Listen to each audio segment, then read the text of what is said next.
Welcome to the intersection of technology, cybersecurity, and society. Welcome to ITSP Magazine. You're listening to a new The Changemaking podcast with Chloé Messdaghi.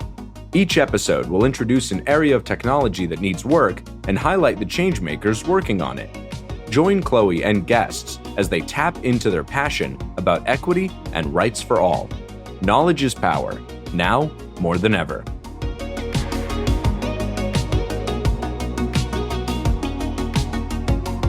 Hello, everyone, and welcome to another episode of the Changemaking podcast on ITSP Magazine. I am your host, Chloé Messdaghi, and today we're speaking with Black Girls in Cyber. All right, Black Girls in Cyber, I have four wonderful people on here, and I'm going to let each one of them introduce themselves. Take it away. Hi, my name is Talya Parker, and I am the founder and executive director for Black Girls in Cyber. I'm also an engineer within privacy, safety, and security at Google, and I'm happy to be here. Thank you. Hi, everyone. My name is Carla Plummer. I serve as one of the co-directors for the cybersecurity curriculum, and I'm also an information security engineer with Intel. Hi, everyone. My name is Deidra Phyall. I am the Director of Mentorships with Black Girls in Cyber, and I also am an IT security specialist at the Department of Treasury. Thank you. Hi, everyone. My name is Sandra Ajimotokin. I serve as the Director of Events for Black Girls in Cyber. I'm also a Senior Security Program Manager at Twitter. Lovely. Well, welcome, everyone. Thank you for being on here. Let's just dive into everything about Black Girls in Cyber. If anyone is listening, there may be times where we may call it BGIC. So Talya, let's first talk about how did this come about? What's the history behind it? And what was the vision of where did this come from and why it became something of importance to create? Sure, thank you. So I've been working in this space for over 10 years now. I've worked in consulting, worked in retail, all across the security and privacy space. And so when the pandemic happened in, 2020, and the entire world shut down, we were all working remotely. And while I was always fully aware of the challenges that we face from a diversity perspective in the field, it didn't really become more visible to me until a lot of the video meetings that took place where I was constantly reminded that I was the only minority woman and person of color in the room.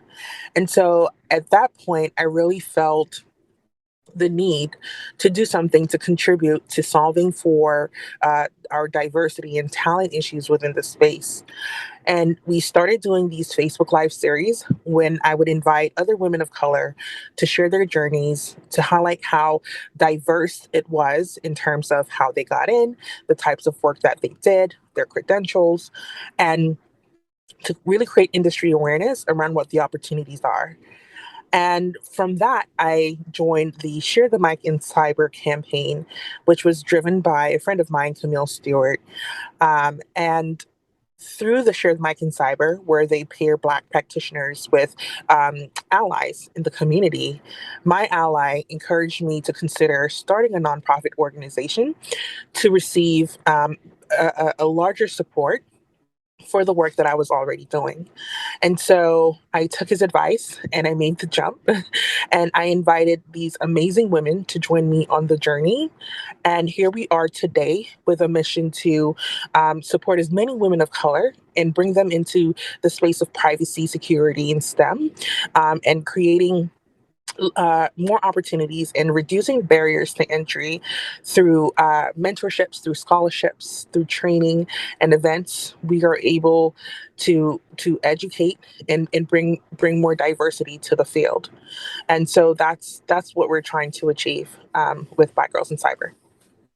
Well, it definitely is resonating about the sense of belonging and knowing that you're not alone and seeing people that look like you or have your background, be successful in an industry where it's hard to find people that make you feel like you belong there, or seeing people that, share something of similar background as yourself. So that, I know that a lot of our listeners also have always been looking for places of belonging.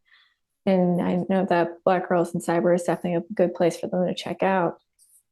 I had no idea about the Share the Mic in Cyber. That was one of your allies that recommended you create this organization. That's awesome.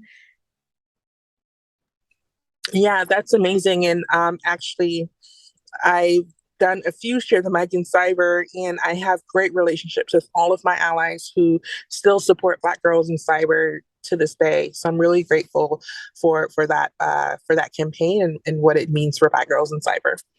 Yeah, they were one of the first episodes that I created for Changemaking. They were on there.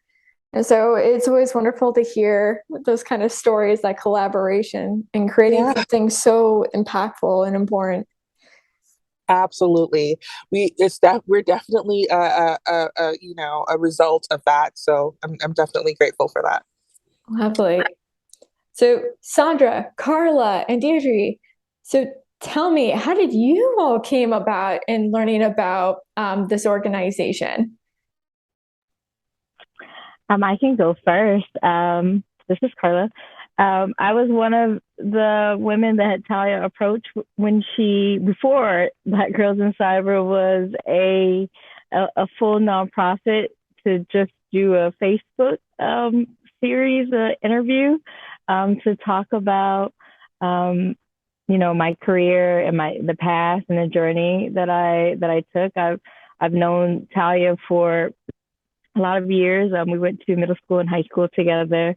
And so it started out like that. And then when she decided to start the full nonprofit, asked if I would join to be one of the co-directors. And, it was such a great initiative, because like you said already, wanting a community like that, and how can you say no to help out for something that serves a cause that was so near and dear to you?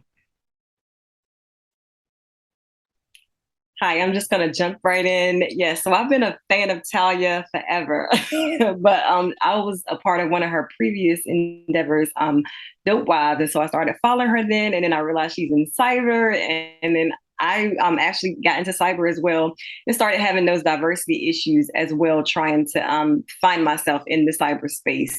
And so when I saw her forming Black Girls in Cyber, definitely reached out to her and was like, how can I get involved? This is something I'm really interested in, wanting to learn more about and wanting to get individuals involved with Black Girls in Cyber. And so that's how I found out about Black Girls in Cyber. Hey, it's Sandra. So I actually found out about Black Girls in Cyber through Instagram. I'd been following them for some time because I had just been trying to find a community of people that look like me in the industry, because I've got about 7 years of experience and haven't worked with another woman of color, specifically in cybersecurity, up until 2 years ago. So I was really looking for a network of women that are really crushing it in the tech industry. And everywhere that I've worked, I've tried to create some sort of pipeline to kind of help mitigate those issues that we have in recruiting, specifically with diversity and inclusionness. So when, I reached out to Talya on LinkedIn, and she told me about the opportunity with Black Girls in Cyber, I decided to volunteer, and I've kind of just been here ever since. It's been a real fun and wild journey for me. I love that you actually came across that on Instagram. I always hear people finding about organizations or anything about like information security on like Twitter or LinkedIn, but Instagram is one of those ones that we hardly hear about, which is wonderful to hear, because I know there are people on Instagram that need to find out about these resources, and you're one of those prime examples that it works and needs to be talked about a lot more.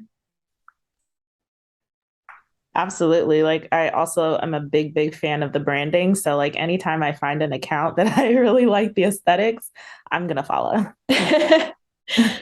Aesthetically pleasing. It helps relax, right? When you're in information security, it helps relax, like having that calm element to it.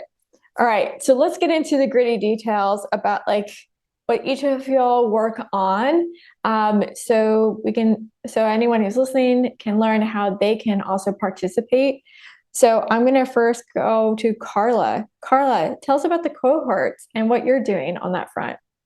Yeah. So the cohort is designed for a 8-month long program. For right now, it's centered around entry level women looking that are either just getting started in their journey or looking to transition into the cybersecurity industry. And so we provide training for them to get entry level certification.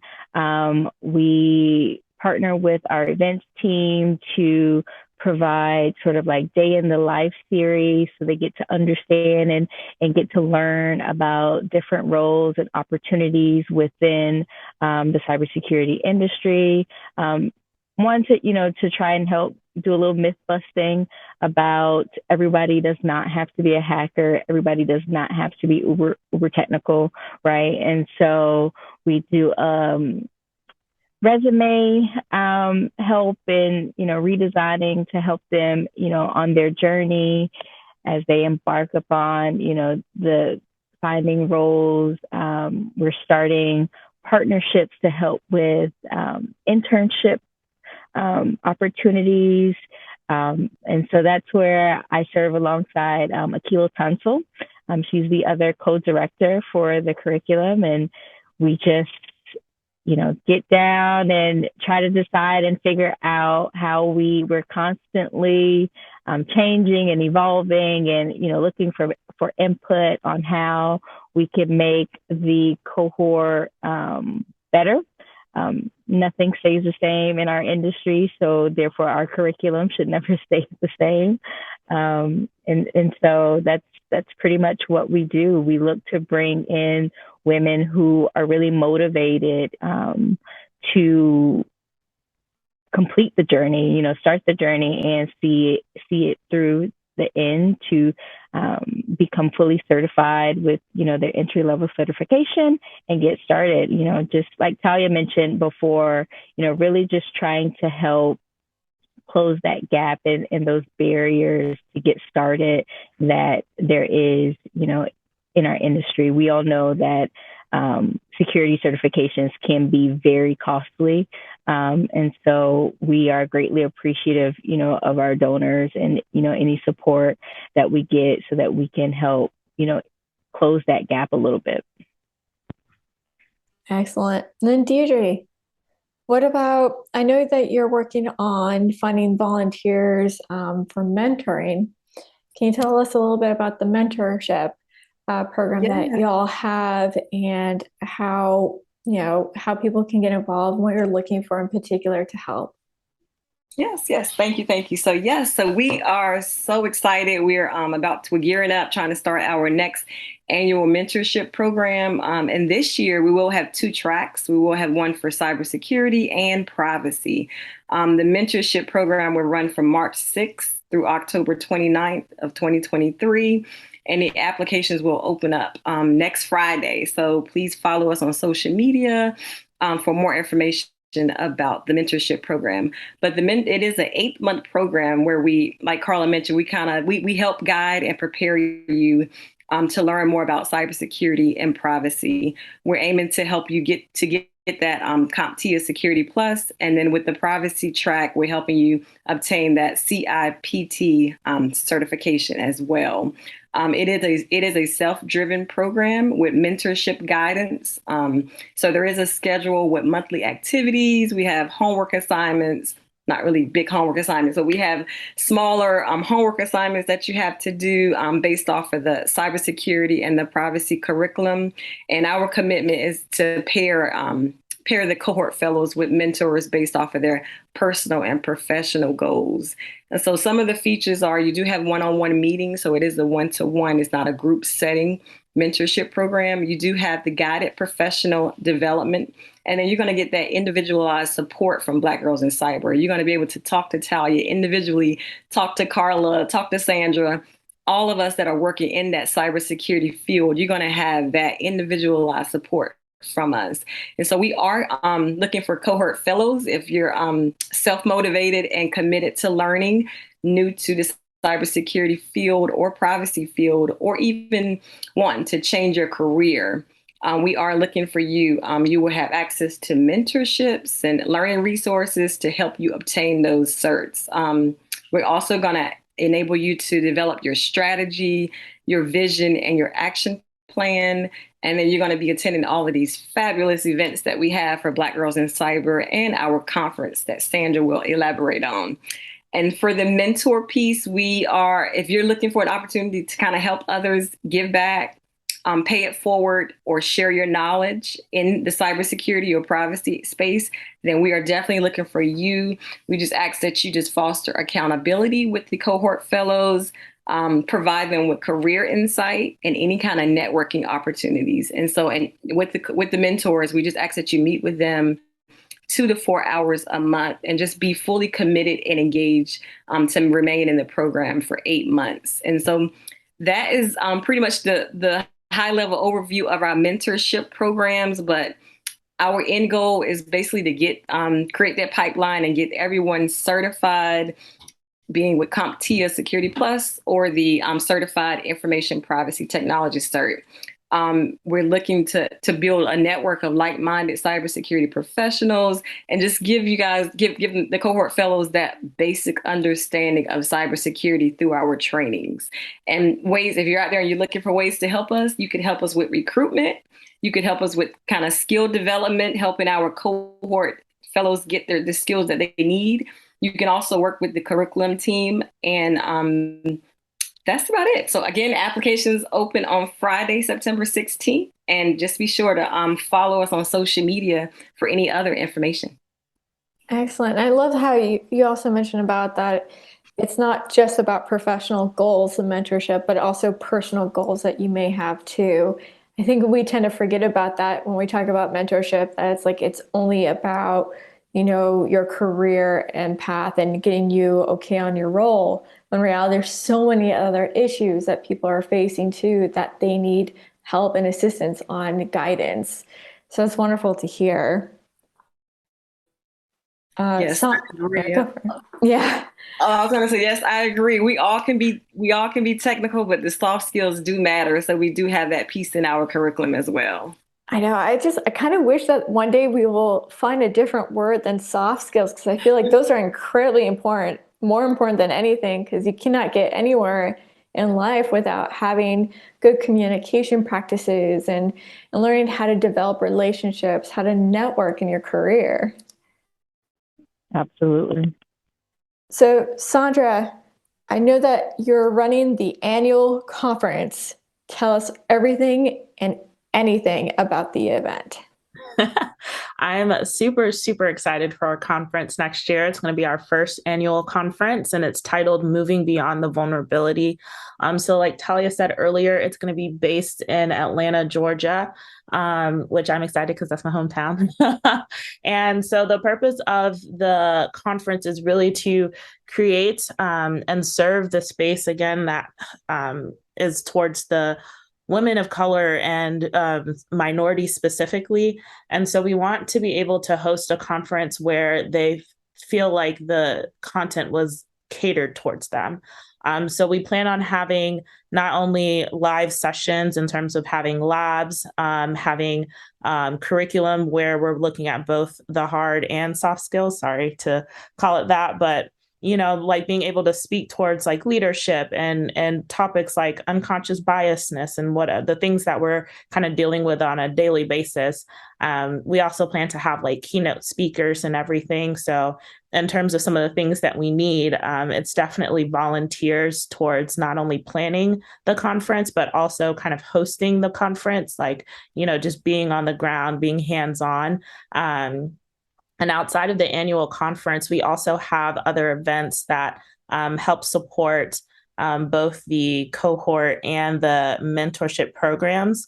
So I know that they mentioned the Day in the Life series. So we source out cybersecurity professionals that can kind of speak to their domain to give our students an understanding that cyber is huge and there's many different avenues that you can take. So really just to kind of give that insight, which I know is super valuable because when I was in school, I actually had no real understanding of the how vast cyber was. And so I think knowing that information early could have helped me kind of navigate my career a lot earlier. We're also hosting community events. So we have a large portion of our population of Black girls in cyber are both in Atlanta and DC. So we plan on having an event in both Atlanta and DC sometime in this quarter to be able to just facilitate our network, building that network, and be able to have just conversations that are geared towards things that are happening in the industry today.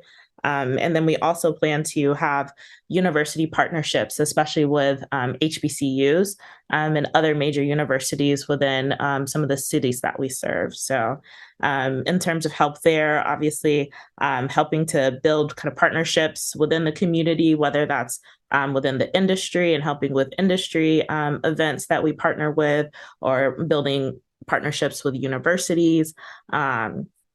Also with just like social media, being able to help us kind of post about our events and help us increase that attendance is amazing. And, you know, I really love the role that I'm in because, again, it really kind of helps me to build my own network, but also to be able to facilitate others building a network, especially if they're new coming into the industry and don't really know like where to find like-minded people.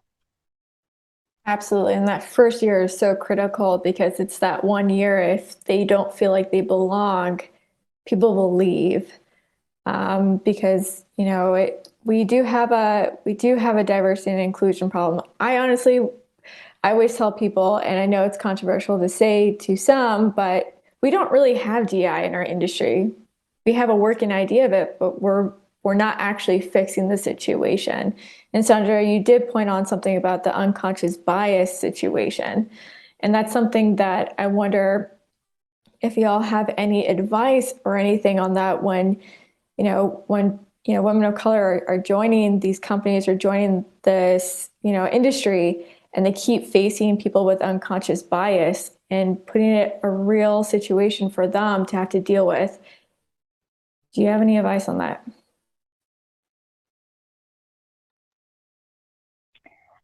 I can speak, or I guess give my opinion on it. I think as a woman of color that, have faced similar situations and different microaggressions and things like that, one of the first things that we have to remind ourselves sometimes is that while some of the stuff may seem a little common sense, but some people are really ignorant to their actions. And so instead of coming at it from the angle of they know what they did or they know what they said was, not right, come at the situation more of a teaching aspect on that level to educate and not to scold. Because honestly, we all mentioned that, even Sandra mentioned, it was up until 2 years ago that she, worked with another woman of color. And so a lot of times they just haven't had a lot of experience working with women of color. And so ignorance is bliss in that situation. And so come at it more so as a teaching aspect. That would be my advice, because I think it would drive you absolutely insane if you argued with every single person that you ran across like that. You'd be arguing for days. I can only imagine on that one. Sandra, do you have something to add? Yeah, I would also say kind of like finding my tribe definitely helped as well. Like just being able to find a group of people that are like-minded that I can kind of vent to or talk to, because sometimes in the heat of the moment, it's hard to be reasonable, like it's hard to teach. So, to be able to get to that point where I can, be able to really extend compassion while being hurt at the same time, being able to have that tribe to be able to kind of lean back on, so that I can lick my wounds there and then go back and confront the situation if necessary, has really, really helped me. And then also like being able to have a sponsor within my organization to kind of help pull me up despite all the unconscious bias that's existing around me. Absolutely. That's all very good tips, especially on like finding your tribe and having someone in the company, like a sponsor or like a mentor in the company, to be able to help you deal with these situations so you're not handling it on your own. It's incredibly hard, especially if you're starting your career, to try to figure out how do you play this game in a way that keeps you safe, but also makes you feel empowered still at your office. Yeah. So. I think we're also working on, I would love to be able for us to work on creating a avenue for our community to go back and listen to some of our past sessions, because what Sandra just touched on, that sponsorship, one of our board members did an amazing talk this summer on the differences between mentorship and sponsorship. And so I do believe we're going to be making those available to those who decide to become members of the BGIC community. And that would be a great one to go back and reference, to listen to. Yeah, definitely. And feel free to share it in my direction. I will share it out everywhere too. It's needed. And then Talya, question for you. You've basically created this. You formed a wonderful organization where you have people that are driven to change the situation, where people, are feeling belonging, but also empowered to know that they have the ability to have what they want in their career and how to play the game to get there, it sounds like, as well.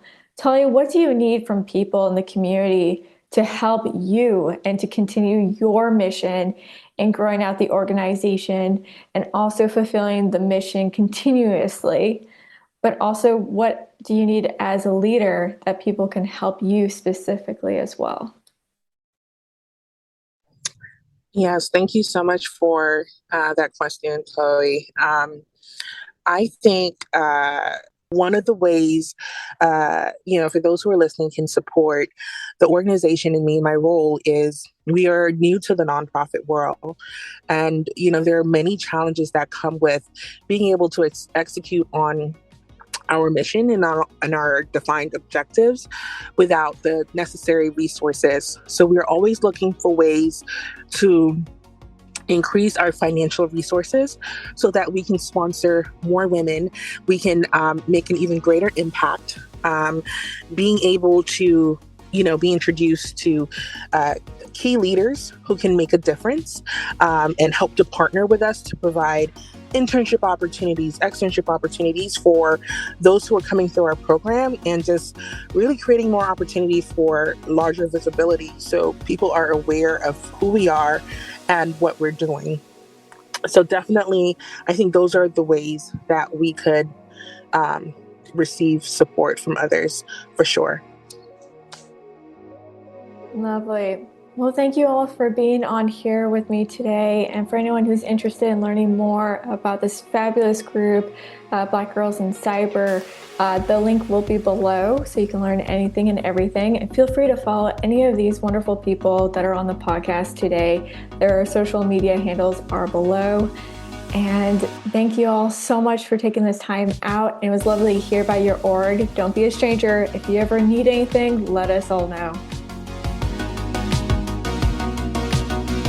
We hope you enjoyed this episode of the Changemaking Podcast with Chloé Messdaghi.